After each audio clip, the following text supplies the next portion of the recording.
વિદ્યાર્થી મિત્રો વિદ્યાનું web with Dharmendra Thakkar YouTube ચેનલની અંદર હું ધર્મેન્દ્ર ઠક્કર આપ સૌ વિદ્યાર્થી મિત્રોનું ફરી એકવાર સ્વાગત કરું છું। વિદ્યાર્થી મિત્રો આજે આપણે ટોપિક લીધો છે પ્રિન્સિપલ ઓફ સાયન્ટિફિક મેનેજમેન્ટ એટલે કે વૈજ્ઞાનિક સંચાલનના સિદ્ધાંતો અંગે સમજૂતી આપું। હું શબ્દ રિપીટ કરું છું, વૈજ્ઞાનિક સંચાલન। એટલે જ્યારે પણ વૈજ્ઞાનિક સંચાલન આપણા મગજ પરીક્ષાની અંદર આપણને દેખાય ત્યારે શું સ્ટ્રાઇક થવું જોઈએ?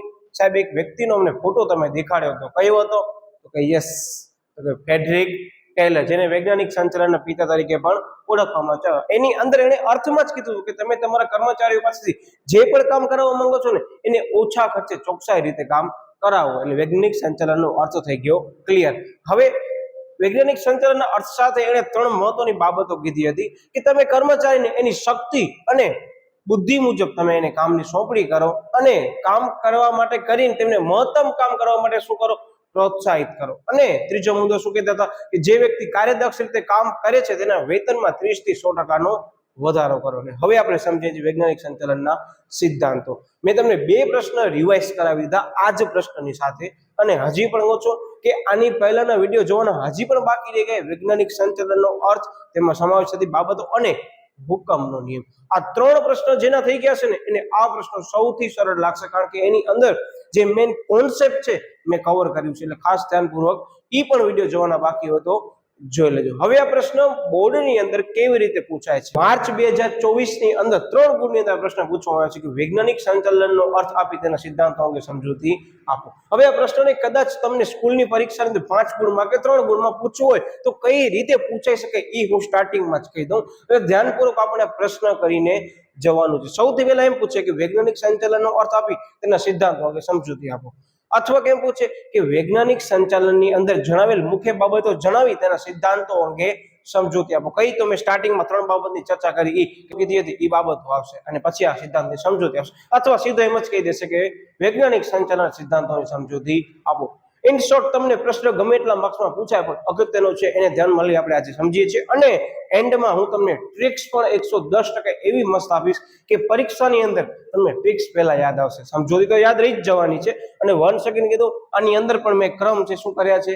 ચેન્જ કર્યા છે ટ્રિક્સ માટે કરીને। અને હવે આપણે પ્રશ્ન સમજીએ શું કહેવા માંગે છે સ્ટેપ બાય સ્ટેપ। તો કે સૌથી પહેલા એમ સમજી લો કે વૈજ્ઞાનિક સંચાલનના સિદ્ધાંતોનો અર્થ આપી દેવાનો, 5 માર્ક્સની અંદર પૂછાય છે ચેપ્ટરનો પ્રશ્ન તો ઓકે। હવે સૌથી પહેલા કીધું કે તમને આની અંદર 8 સિદ્ધાંતો અંગે સમજૂતી આપી છે। બીજી વસ્તુ કહી દઉં કે આ વૈજ્ઞાનિક સંચાલનના સિદ્ધાંતો છે। સાહેબ આવું શું કામ કીધું અમને કહેશો? તો કહી દઉં કે આ ચેપ્ટરની અંદર 2 સિદ્ધાંતો આવે છે, એક વૈજ્ઞાનિક સંચાલનનો સિદ્ધાંત અને બીજો સામાન્ય સંચાલનના સિદ્ધાંતો, જે કોણે આપ્યા છે? તો કે હેનરી ફેવલે આપ્યા છે। એની પણ મેં સમજૂતી મૂકી દીધી છે। હજી પણ હુકમની એક વાક્યતાનો સિદ્ધાંત ન જોયો હોય તો ખાસ જોઈ લેજો ઓકે। હવે આ સૌથી પહેલો સિદ્ધાંત આવે છે જે એક પ્રશ્ન જ છે, શું કહે છે? તો કે વૈજ્ઞાનિક પદ્ધતિ। હવે બધાને ખ્યાલ છે, મેં તમને આનો ઓવરવ્યુ પહેલા પણ કીધું, 1 સેકન્ડ કીધું કે આની અંદર શું કહેવા માંગે છે, કોન્સેપ્ટ વિડીયોમાં પણ મેં કીધું છે ને અત્યારે પણ હું કહું, આપણે જે કર્મચારી પાસેથી કામ કરાવીએ છીએ ને એ રૂઢિચુસ્ત પદ્ધતિને હવે શું કરવાની ખબર છે?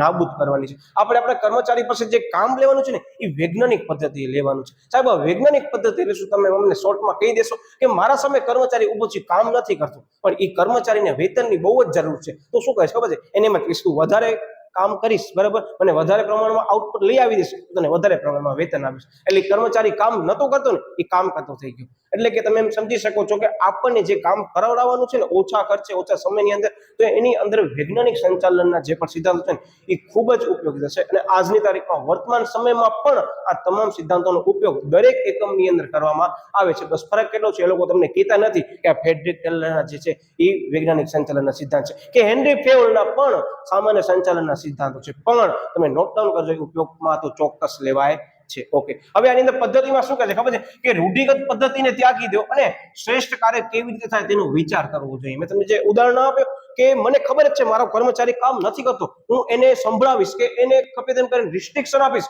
તો એ કામ નહીં કરે। એક્ઝામ્પલ તરીકે તમારા સામે તમારા એકમમાં કર્મચારી બેઠો, તમે કીધું ભાઈ રવાનો થા કાલથી, કામ તારો બરાબર થતો નથી, તો કામ કરશે નહીં કરે। તમે એમ કહેશો ભાઈ આ કાંઈ હાલે જેમ તેમ કામ કરશે, તો એને મન ઉપર લાગી જશે। તો હવે કરવાનું શું છે? તો આપણે એના પાસેથી કામ લેવાનો છે, અને એ પણ કેવી રીતે? તો કે સાયન્ટિફિક રીતે, વૈજ્ઞાનિક રીતે, કે આપણે એને કહેશું તો ઓટોમેટિકલી સમજી જશે કે મને કામ વધારે કરવાની ઈચ્છા નથી. હવે રૂઢિચુસ્ત પદ્ધતિને તમે નાબૂદ કરી નાખો કે નિયમ તમે રાખ્યા હતા પણ લોકો કરતા જ નતા. અમુક જણા તો શું કરતા હતા, નેગેટિવલી લેતા હતા. એટલે એને ધ્યાનમાં લઈ શું કે છે પેટ્રિકલ કે તમે વૈજ્ઞાનિક પદ્ધતિનો શું કરો, અમલ કરો. Okay yes. એટલે શોર્ટમાં એમ કહેવા માંગે છે કે રૂઢિગત પદ્ધતિ તમે ત્યાગ કરી. રૂઢિગત પદ્ધતિ એટલે કે ટ્રેડિશનલ પદ્ધતિ. Okay yes. શ્રેષ્ઠ કાર્ય કેવી રીતે થાય તેનો વિચાર કરવો જોઈએ. ઓકે. એના પછી આવે છે બીજા નંબરનો સિદ્ધાંત જે છે કાર્ય વિશ્લેષણ. આ હું તમને કહી દઉં, કાર્ય વિશ્લેષણ છે ને એ તમારા જ આપેલો છે એની સામેના પેજ ઉપર આપેલી છે. સમય નિરીક્ષણ, ગતિ નિરીક્ષણ, ભિન્ન વેતન દરની પદ્ધતિ કે સંચાલનના સિદ્ધાંતોની પ્રયુક્તિ અંગે સમજૂતી આપો. આગળના વિડીયોની અંદર એની પણ સમજૂતી આપી છે. અને અત્યારે તમે જે પણ વિડીયો જોઈ રહ્યા છો, તમારા હાથમાં બુક છે, એની સામેના પેજ ઉપર તમને જોવા મળે છે સમય નિરીક્ષણ, ગતિ નિરીક્ષણ અને ભિન્ન વેતન દરની પદ્ધતિ. બસ એ જ પદ્ધતિનો વિડીયો સૌથી પહેલા જોવાય, પછી આ મુદ્દો જોવાય, કે જેથી કરી તમને આખો કોન્સેપ્ટ ખબર પડી ગઈ ને, એનો મતલબ આ મુદ્દો તમને ખબર પડી ગઈ. છતાં હું અહીંયા રિવાઇઝ કરાવું તો શોર્ટની અંદર શું કહેવા માંગે છે તો કે તમને ઓછા ખર્ચે ઝડપી કામ કરવા માટે શેનો તમે અભ્યાસ કરશો તો કે સમય નિરીક્ષણ, ગતિ નિરીક્ષણ, થાક નિરીક્ષણ દ્વારા ઓછી પડતરથી વધારે પ્રમાણમાં ઉત્પાદકતા કરવાની છે. સાહેબ આ વસ્તુ શું તમે અમને શોર્ટમાં કહો. આગળ અમે જે કોન્સેપ્ટ પર વિડીયો છે તો જોઈએ જ લેવાના છે, પણ આ પ્રશ્નની તમને શોર્ટમાં કહેશો તમે તો ચાલો તમને કહું. સમય નિરીક્ષણ તમે જે કાર્ય કરવા માટે કરી અને તમે સમય ફાળવો છો તે સમય. ઓકે. ગતિ નિરીક્ષણ તમારા એકમની અંદર કર્મચારીઓના હલનચલનના કારણે જે બગાડ થાય છે એને ગતિ નિરીક્ષણ કહે છે. અને ગતિ નિરીક્ષણ દ્વારા કર્મચારીઓને થાક લાગતો હશે, એક જગ્યાએથી બીજી જગ્યાએ, બીજા એકમમાં ત્રીજા એકમની અંદર કામ કરવા જાય છે અને થાક લાગે છે, એનું પણ તમે નિરીક્ષણ કરવું જોઈએ. હવે આ નિરીક્ષણ કરશો તમને ખબર પડી ગઈ કે એકમની અંદર રહેલો કર્મચારી 8 કલાક કામ કરવાની જગ્યાએ 2 કલાક તો આમ આવ જાવ કરવા મને ફરફર કરવામાં કાઢી નાખે છે. તો આપણા એકમમાં કર્મચારી કામ 2 કલાક તો ઓછો કરે છે અને આપણે વેતન તેને કલાક પ્રમાણે આપે છે. એટલે આ બધી વસ્તુનો અભ્યાસ કરી આપણને કરવાનું શું છે તો કે સર આપણી એકમની અંદર જે પડતર છે એને ઓછી કરશું અને આપણે ઉત્પાદકતામાં વધારો કરશું. ઉત્પાદકતા વધે એટલે ઓટોમેટિકલી એની પડતર શું થઈ જાય છે, ઘટી જાય છે. એટલે કે એમ સમજી લો કે પહેલા હું આ માર્કરનો 100 ઉત્પાદન કરતો તો એક જ વ્યક્તિ કરતો તો એક જ કલાકમાં કરતો. હવે એ જ વ્યક્તિ ઉપર હું રિસ્ટ્રિક્શન નાખું છું સાયન્ટિફિક મેનેજમેન્ટની ધ્યાનમાં લઈને, તો એ જ કર્મચારી 1 કલાકની અંદર 300 યુનિટ બનાવે છે. મતલબ શું થયું ખબર છે, 1 કલાકની અંદર જે ઉત્પાદકતાથી શું થઈ ગઈ, વધી ગઈ. એનો મતલબ એની પડતર કેવી થઈ જશે, ઘટી જશે. કારણ કે એની પાછળ કરવામાં આવતા જે ખર્ચા હશે એ 1 કલાકની અંદર જે પેલા કરવામાં આવતા જે 100 યુનિટની ઉપર કરવામાં આવતો ખર્ચો હતો ને એ જ ખર્ચો હશે. એટલે તમે સમજી ગયા છો કે આની અંદર આપણને કરવાનું શું છે તો કે આપણી જે ઉત્પાદકતા છે એ વધારશું એટલે ઓટોમેટિકલી પડતર શું થઈ જશે, ઘટી જશે. આનો વિસ્તૃત મેં વિડીયો આગળ મૂક્યો છે કે વૈજ્ઞાનિક સંચાલન સિદ્ધાંતોની પ્રયુક્તિ અંગે સમજૂતી આપો. એ ખાસ જોઈ લેજો. 3 માર્ક માટે પ્રશ્ન પણ પૂછવા માટે સક્ષમ છે. ઓકે. એના પછીનો મુદ્દો આવે છે કે વૈજ્ઞાનિક પસંદગી અને તાલીમ. આ તમને કીધું ચેપ્ટર નંબર 5 ની અંદર આપણે ફરીથી અભ્યાસ કરવાના છીએ અને જે આ વિડીયો જોવે છે એને ખ્યાલ જ છે કે જે રિવિઝન કરતું હશે એને ચેપ્ટર નંબર 5 ની અંદર તમામ મુદ્દા સમજી પણ લીધા હશે. હવે શું કે છે એની અંદર તો કે વૈજ્ઞાનિક પસંદગી એટલે તમારા એકમની અંદર જે પણ જગ્યા ખાલી રહેલી છે ને એની ઉપર નવા કર્મચારીની ભરતી દ્વારા શું કરવાનું છે, નિમણૂક કરવાની છે. અને બીજું શું કે છે એની અંદર અને તાલીમ પણ આપવાની છે. હવે આ કેવી રીતે કરવામાં આવે છે એની સમજૂતી એ લોકો કીધી. જોજો, ધ્યાન આપજો. શું કહે છે તો કે કર્મચારીઓના શિક્ષણ, કૌશલ્ય, આવડત, શારીરિક શક્તિ, તાલીમ અને એને ધ્યાનમાં લઈને શું કરવી જોઈએ, કામગીરી સોંપવી જોઈએ. હવે હું તમને કહું ને યાદ કેવી રીતે રાખવા મુદ્દાને, તો આપણે અત્યારે જે પણ અભ્યાસ કરતા હશું એને ધ્યાનમાં લઈને જ ભવિષ્યમાં આપણને નોકરી મળશે કે નહીં મળે. હા સાહેબ, કેવી રીતે તો કે અત્યારે તમે કોમર્સ સ્ટ્રીમની અંદર છો તો તમને જોબ વધુ પડતી જે પણ મળતી હશે એ કોમર્સ ફિલ્ડને ધ્યાનમાં લઈને મળતી હશે, નહીં કે સાયન્સ ફિલ્ડને ધ્યાનમાં લઈને. તો એની અંદર એમ જ કહે છે કે તમારા એકમમાં રહેલા કર્મચારીની જે પણ પસંદગી કરવા માંગો છો એને તાલીમ આપવા માંગો છો એ શેને ધ્યાનમાં લઈને હોવી જોઈએ તો 1 સેકન્ડ રિપીટ કરે. શું કહે છે તો કર્મચારીનું શિક્ષણ. હવે હોય જ સાયન્સ બેકગ્રાઉન્ડનું અને આપણે એને મેનેજમેન્ટમાં મૂકીએ છીએ, એના પાસે કાંઈ મેનેજમેન્ટ નોલેજ છે જ નહીં તો એ કામ કરશે બરાબર રીતે? સાહેબ નહીં કરી શકે. હવે એનો આપણે બીજો એક્ઝામ્પલ લઈએ કે છે જ કામ એમ સમજી લો કોઈ કોમ્પ્યુટર ઓપરેટરનો આપણે કોઈ એવા વ્યક્તિને આપી છે જેને કોમ્પ્યુટર વિશે કાંઈ ખબર જ નથી, તો આ વસ્તુ ચાલે નહીં. ઓકે. પછી શું કે જેના કૌશલ્ય કે એના પાસે જે પણ સ્કિલ છે એ ફિલ્ડની અંદર હોવી જોઈએ. કે એક્ઝામ્પલ તરીકે ત્યારે કોઈ પણ ટીચિંગ ફિલ્ડની આપણને પોસ્ટ ભરવાની છે તો એ વ્યક્તિની અંદર ટીચિંગની અંદર જે પણ શિક્ષક ભણાવે છે એની અંદર એવી સ્કિલ હોવી જોઈએ. હવે એ જ શિક્ષક જેને ક્લાસની અંદર છોકરાઓને ભણાવવા જાય અને બોલતી વખતે જે ચૂપ થઈ જાય તો એને ખબર જ ન પડે તો કેવી રીતે વાત કરવાનું છે.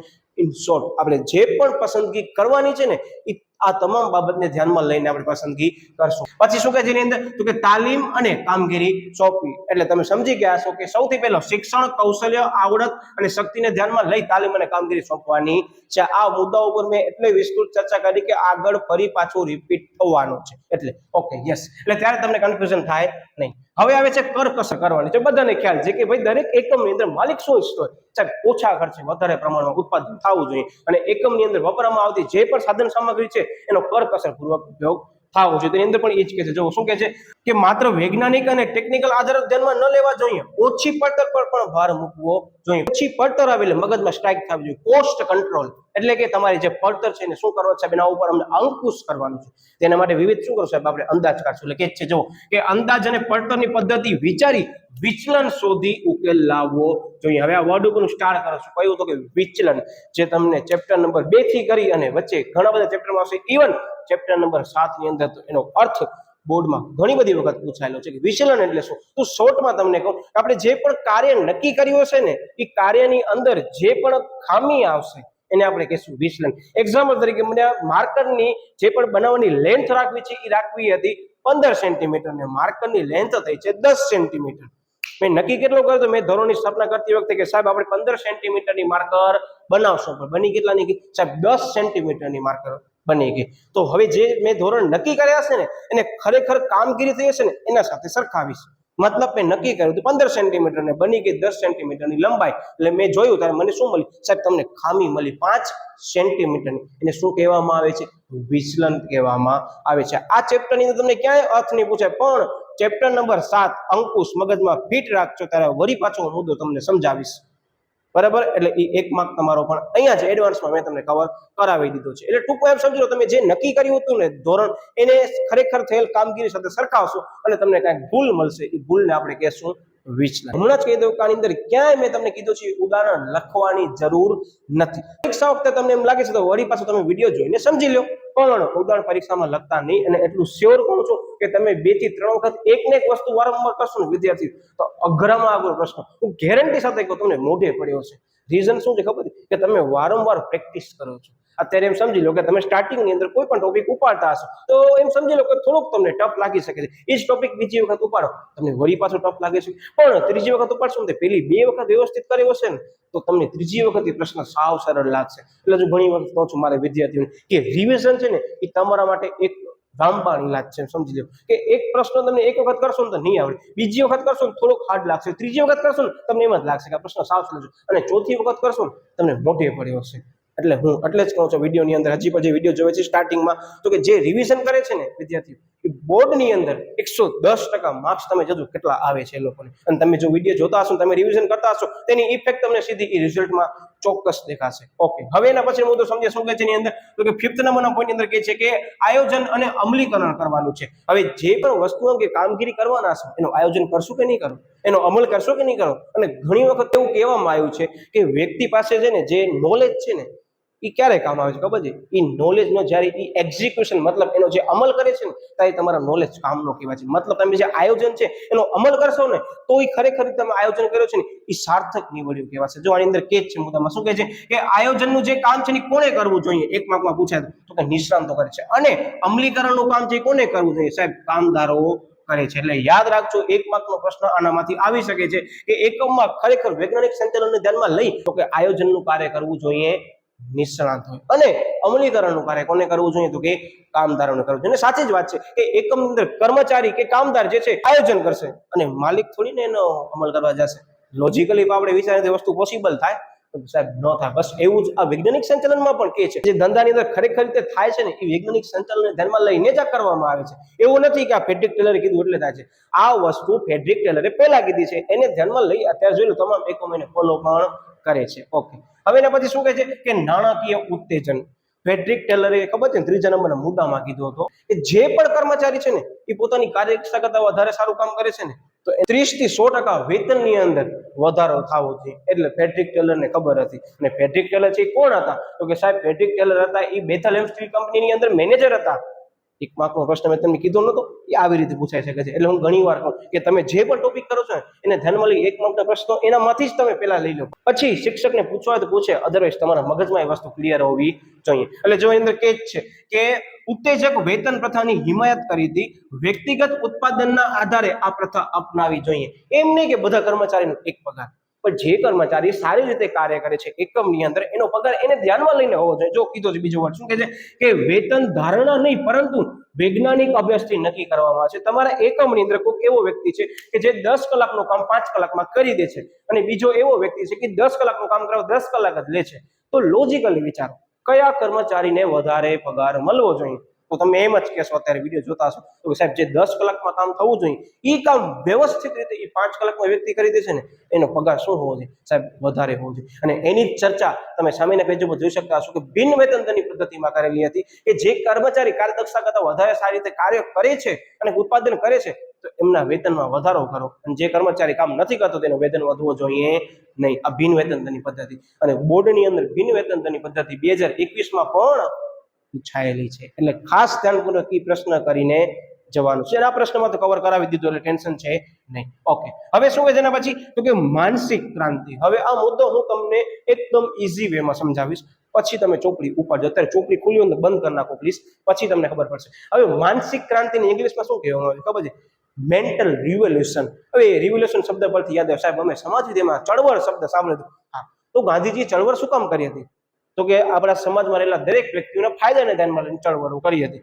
એનો મતલબ કે ચળવળ કરીએ એ સારી કે ખરાબ તમે મને કહો. અત્યારે ઘણા વિદ્યાર્થીઓને પ્રશ્ન થવો જોઈએ કે સાહેબ ચળવળ ન કરીએ એ સારો એકમ અંદર, પણ મારો શબ્દ નોટ ડાઉન કરી લેજો કે માલિક અને કર્મચારી વચ્ચે જો ચળવળ થશે મતલબ કે માનસિક ક્રાંતિ થશે એ બાબત જરૂરી છે. શું કામ તમને ખબર છે? પહેલે જનરલી વિચારો કે કર્મચારીની માલિકની વચ્ચે ચળવળ જે છે કે માનસિક ક્રાંતિ છે શું કામ થાય? તો કે તમે યાદ આવવું જોઈએ કયો હુકમનો નિયમ કે માલિકનો હેતુ શું છે? નફો કરવો, અને કર્મચારીનો હેતુ શું છે? વધારે વેતન મેળવવાનો હેતુ. હવે બે વસ્તુ ખરેખર રીતે પોસિબલ થઈ શકે? ન થઈ શકે. પણ એટલું યાદ રાખજો કે જ્યારે બંને વચ્ચે ક્રાંતિ થશે ને તો બંને જણા પોતાનું કામ વ્યવસ્થિત કરશે. એક્ઝામ્પલ તરીકે એમ સમજી લો મને મારા કર્મચારી જે નીચે કામ કરે છે એના પગારમાં વધારો કરવો છે તો કયા બેઝિસ ઉપરથી કરીશ? તમને સ્ટ્રાઇક થવી જોઈએ સાહેબ એ તમારી નીચે રહેલો કર્મચારી એની કાર્યદક્ષતા વધારે કામ કરશે ને તમને કેવા આવશે કે સાહેબ મારા પગારની અંદર વધારો કરો, ત્યારે હું એના પગારમાં વધારો કરીશ કે નહીં કરું? હા સાહેબ વધારો કરીશ. એનો મતલબ આની અંદર નેગેટિવલી પણ એવું જ કહે છે કે આ વસ્તુ થવી જોઈએ કે જે પોઝિટિવ ઇમ્પેક્ટ કરે છે. હવે જોજો સમજોતી શું કહે છે એ તમને કહું છું. યસ સ્કેચ છે એની અંદર કે માલિક અને મજૂરો વચ્ચે માનસિક ક્રાંતિ થવી જોઈએ. હું ડબલ અંડરલાઈન કરું છું. ઘણાને અહીંયા એમ લાગશે કે સાહેબ આ તો ટાઈપિંગ મિસ્ટેક છે, માનસિક ક્રાંતિ ન થવી જોઈએ, પણ વૈજ્ઞાનિક સંચાલનમાં એવું કહેવામાં આવે છે કે જ્યાં સુધી બંને વચ્ચે ક્રાંતિ નહીં થાય ત્યાં સુધી બંને વચ્ચે એક સૂત્રતા અને સંવાદિતા જળવાશે નહીં. રીઝન કે કર્મચારી જો માનસિક ક્રાંતિ નહીં કરે માલિક પાસે આવીને તો કર્મચારી કામ બરાબર નહીં કરે. એને મત થશે કે મારો જે માલિક છે એ તો પગાર વધારો કરી જ નથી દેતો, એનો મતલબ એ કામ બરાબર કરશે નહીં. અને માલિક શું વિચારશે કે કર્મચારી કામ જ નથી કરતો, હવે એને કાઢી મૂકો. ખબર પડી કે આ હું તમને જે કહું છું એક્ઝામ્પલ એટલે કહું છું કે તમને કોન્સેપ્ટ ક્લિયર થાય. અહીંયા ઘણા લોકો ગોખે છે આ જ મુદ્દાને. એટલે જો કે છે એની અંદર કે માનસિક સંવાદિતાથી તણાવમાં શું થાય છે? ઘટાડો થાય છે. એ તણાવમાં ઘટાડો ક્યારે થશે? જ્યારે કર્મચારી અને માલિક વચ્ચે શું થશે? તો સાહેબ માનસિક ક્રાંતિ થશે ત્યારે. એટલે આ મુદ્દાને 1 સેકન્ડ કહી દઉં છું કે વિડીયો રિવાઇન્ડ કરી અને પછી પરીક્ષા દેવા જજો. નકર ઘણા વિદ્યાર્થીઓ આ મુદ્દાનો જે કોન્સેપ્ટ છે એ બ્રેક કરી નાખે છે અને વાક્ય રચનામાં બદલાવ કરી નાખે છે. અને આનાથી થશે શું? તો કે ધંધાનો જે ધ્યેય છે ને એ સિદ્ધ થશે. શું કામ? કે કર્મચારી જે છે એ કામ શું કામ કરશે? સાહેબ વધારે વેતન મેળવવા. જે એનો માલિક છે એના વેતનમાં ક્યારે વધારો કરશે? પોતાનો નફો સિદ્ધ કરવા માટે. તો પોતાનો નફો ક્યારે થશે? જ્યારે કર્મચારી સારો કામ કરતો હશે એમને વધારે પ્રમાણમાં વેતન આપવામાં આવે ત્યારે. હવે તમે લોજિક સમજી ગયા કે માનસિક ક્રાંતિ વૈજ્ઞાનિક સંચાલનના સિદ્ધાંતોને ધ્યાનમાં લઈને થવી જોઈએ. Okay yes. એના પછી આવે છે પ્રમાણીકરણ, અને અંગ્રેજી વર્ડ સ્ટાન્ડર્ડાઇઝેશન પણ કહેવામાં આવે છે. અને મેં તમને કીધું હતું કે જ્યારે પણ વૈજ્ઞાનિક સંચાલન સિદ્ધાંતોની પ્રયુક્તિ કરાવી છે ત્યારે મેં તમને પ્રમાણ સમય પર સમજાવ્યું હતું. અત્યારે તમને લખી દઉં છું, ધ્યાન આપજો. પરીક્ષાની અંદર પ્રમાણીકરણ અને પ્રમાણ સમય આ બે વસ્તુ જોઈને વિદ્યાર્થીઓ કન્ફ્યુઝ થાય છે. હું રિપીટ કરી દઉં છું કે પ્રમાણ સમય એટલે શું ખબર છે? કે તમે જે કાર્ય કરવા માટે પહેલાથી સમય નક્કી કર્યો છે એને કહેવામાં આવે છે પ્રમાણ સમય. પણ પ્રમાણીકરણ છે ને એ વસ્તુ અલગ છે. એટલે જ મેં તમને ઇંગ્લિશ વર્ડ કીધો. આને કહેવાય સ્ટાન્ડર્ડ ટાઈમ, આને કહેવાય સ્ટાન્ડર્ડાઇઝેશન. બે વચ્ચે વાસ્ટ ગેપ છે. હું તમને સરળ ભાષામાં કહું તેની અંદર એમ જ કહે છે કે તમે જે પણ વસ્તુ કે જે પણ કાર્ય કરવા માંગો છો ને એની અંદર પહેલાથી સ્ટાન્ડર્ડાઇઝેશન ફિક્સ હોવો જોઈએ. એક્ઝામ્પલ તરીકે મને માર્કર બનાવી છે તો આ માર્કર બનાવવા માટે જે પણ સ્ટાન્ડર્ડ હું સેટ કરીશ ને એટલે કે જે પણ પ્રમાણ હું સેટ કરીશ ને પહેલાથી નક્કી હોવું જોઈએ કે ભાઈ માર્કરની લેન્થ આટલી હશે, આટલા સમયની અંદર માર્કર બની જશે, એની અંદર આટલા રો મટીરિયલનો ઉપયોગ થશે, મતલબ કે સાધનોનો ઉપયોગ થશે, પછી એની જે લેન્થ છે એ બદલવી જોઈએ નહીં, મતલબ આ બધી વસ્તુ પહેલાથી જ થવી જોઈએ. એવું તો છે નહીં માર્કર બની જશે પછી નક્કી કરીશ કે ભાઈ આટલા લેન્થ હોવી જોઈએ, આટલી વસ્તુ આની અંદર હોવી જોઈએ. મતલબ કે સ્ટાન્ડર્ડાઇઝેશન તમારી પ્રોડક્ટને ધ્યાનમાં લઈને હોય છે, મતલબ વસ્તુ કે કાર્યને ધ્યાનમાં લઈને હોય છે. એટલે અંદર કે છે જુઓ કે અગાઉથી નક્કી થવી જોઈએ સમય, સાધન, ઓજારો, કામકાજની સ્થિતિ વગેરે માટે પ્રમાણીકરણ જરૂરી બને છે. તમારો 1 માર્કનો પ્રશ્ન પૂછાઈ શકે છે કે પ્રમાણીકરણ નીચેના પૈકી કઈ બાબતો માટે જરૂરી બને છે? ઓપ્શન આપી દીધા છે. અથવા એમ કહેશે કે પ્રમાણીકરણ કઈ બાબતો માટે જરૂરી છે? તો ધ્યાનમાં રાખજો જવાબમાં શું આવશે. તો 1 સેકન્ડ રિપીટ કરી દો. સમય, સાધન, ઓજારો, કામકાજની સ્થિતિ. ખબર ન પડે તો તમારા પાસે જવાબ હશે સમય, સાધન, ઓજારો. ક્લાસમાં તો એના પછી તો કે કામકાજની સ્થિતિ. આવી રીતે યાદ રાખવાનો છે. 1 સેકન્ડ કીધું. અત્યારે તમારા પાસે ચોપડી હોય તો હવે ઓપન કરો અને એની અંદર આ 2 વર્ડને નોટ ડાઉન કરો. પછી પરીક્ષાની અંદર તમે મને કહેજો કે પ્રશ્ન કેવો કામ આવ્યો. કારણ કે ઘણા બધા વિદ્યાર્થીઓ શું કરે છે ખબર છે, પૂછ્યું હોય પ્રમાણીકરણ, કન્ફ્યુઝ થાય પ્રમાણ સમયમાં. હજી પણ મગજની અંદર કાંઈ પણ કન્ફ્યુઝન હતું વિડીયો ફરીથી બંને જોઈ લેજો. એક તો આ વિડીયો અને બીજો વૈજ્ઞાનિક સંચાલનની પ્રેક્ટિસ. હું બંનેની અંદર વિસ્તૃત સમજૂતી આપી છે. પણ આટલું યાદ રાખજો આ વિડીયો જોનાર મારા દરેક વિદ્યાર્થીને આ પરીક્ષાની અંદર આ કોન્સેપ્ટની અંદર જરાય પણ કન્ફ્યુઝન થવો જોઈએ નહીં જ. અને નહીં જ થાય મારી ગેરંટી છે. કારણ કે જે પ્રમાણ સમય મેં તમને સમજાવ્યો છે ને પછી તમે મને કહેજો વિડીયોની અંદર તમને ન સમજાવ્યું તો બિંદાસ કોમેન્ટ કરી શકો છો. ઓકે, હવે તમે જેની આતુરતાથી રાહ જોઈ રહ્યા હતા સાહેબ અમને ટ્રિક્સ આપો, તો હું અત્યારે સાઈડમાં આવી જાઉં છું. તમે આ જે પણ લખાણ છે એના પહેલા સ્ક્રીનશોટ પાડી લો. પછી હું નીચે એક તમને મસ્ત ટ્રિક્સ લખી દઉં છું કે પરીક્ષાની અંદર સિદ્ધાંતોના જે પણ મેઇન પોઈન્ટ છે ને એ તમને સરળતાથી યાદ આવી જશે. ટ્રિક્સ આપું એની પહેલા જો તમને વિડીયો અને ટ્રિક્સ બે ગમી હોય તો વિડીયોને લાઈક કરી દો, બેલ આઇકન ઉપર પ્રેસ કરી દો, અને હજી પણ ચેનલને સબસ્ક્રાઇબ ન કરી હોય તો ચેનલને સબસ્ક્રાઇબ કરી દો. અને જેને આ પ્રશ્ન યાદ નથી આવતો ને એમ કહે છે કે 2024 માર્ચની અંદર આ પ્રશ્ન ક્યાં પૂછાણો યાદ નથી રહેતો, એને આ વિડીયોની લિંક શેર કરો કે કેવી રીતે પ્રશ્ન યાદ રાખવાનો એની ટ્રિક્સ પણ આ વિડીયોમાં આપેલી છે. હવે ટ્રિક્સ ઉપર ધ્યાન આપજો અને હજી કહું છું ટ્રિક્સ સમજાવીશ પણ ખરો. પરીક્ષા વખતે કેવી તૈયારી કરવાની છે? સૌથી પહેલા બુક્સની અંદર શું હોવું જોઈએ? પ્રશ્નની બાજુમાં ટ્રિક્સ લખેલી હોવી જોઈએ, કયા વર્ષમાં પૂછાણું છે એવી રીતે તૈયારી કરવાની છે. નીચે અર્થ હોવો જોઈએ, એના પછી તમામ મુદ્દા હોવા જોઈએ, પછી એક એક મુદ્દાની સમજૂતી વિથ કીવર્ડ સાથે. ઓકે, હવે યાદ રાખજો ટ્રિક્સમાં શું કે છે, આપણે જનરલી વાત જ કરવાની છે. કેવી રીતે ખબર? ધ્યાન રાખજો. ઓ વૈજ્ઞાનિક, સાંભળજો શું કે છે, ઓ વૈજ્ઞાનિક પદ્ધતિ પ્રમાણે કાર્યની પસંદગી કર અને આયોજન અમલીકરણ દ્વારા નાણાં માટે ક્રાંતિ કરી પ્રમાણીકરણ. ઓકે, હવે પરીક્ષાની અંદર તમે સાહેબ ટ્રિક્સ આપી એ ખરેખર છે કે એ તો દેખાડો પહેલા મુદ્દામાં. તો હવે આપણે જોઈ પેલા ક્રમ ઈ જ છે. હવે સૌથી પહેલા ઓ વૈજ્ઞાનિક પદ્ધતિ એટલે મળી ગયો તમને વૈજ્ઞાનિક પદ્ધતિ મુદ્દા નંબર 1. હવે આ જે પ્રમાણે છે એ એક્સ્ટ્રા વર્ડ છે. ઓકે, કાર્યની, હવે આ કાર્યની પણ મુદ્દો છે. કયો તો કે મુદ્દા નંબર 2 કાર્યનું વિશ્લેષણ યાદ આપણને રાખવું પડશે. એક લખી નાખજો પેન્સિલથી, પણ ટ્રિક્સ આમ જ યાદ રાખજો. ઓકે, પસંદગી કર તો તમારો મુદ્દા નંબર કેટલામો છે? પસંદગી, વૈજ્ઞાનિક પસંદગી 3 નંબરનો છે. હવે એટલું યાદ રહી જશે કે પસંદગી છે એની અંદર શું હશે સાહેબ? ભેગી આવશે તાલીમ, એટલે કે પસંદગી અને તાલીમ કેવી રીતે? વૈજ્ઞાનિક. ઓકે, પછી મુદ્દા નંબર 4 કર કસર. દેખાઈ ગયો મુદ્દો? ઓકે સાહેબ. પછી શું કે છે? આયોજન અને અમલીકરણ મુદ્દા નંબર તમારો 5. તમે જોઈ શકતા છો મેં એ જ ક્રમની અંદર ટ્રિક્સ બનાવી છે એટલે તમને મુદ્દા આવી રીતે યાદ રહી જાય છે. વેલ એન્ડ ગુડ, ટ્રિક્સ મેં આપી જ છે. ઓકે, પછી શું કહે છે? આયોજન અને અમલીકરણ પછીનો મુદ્દો આવે છે 6. તો કે શું કહે છે કે નાણાકીય ઉત્તેજન. આવી ગયો?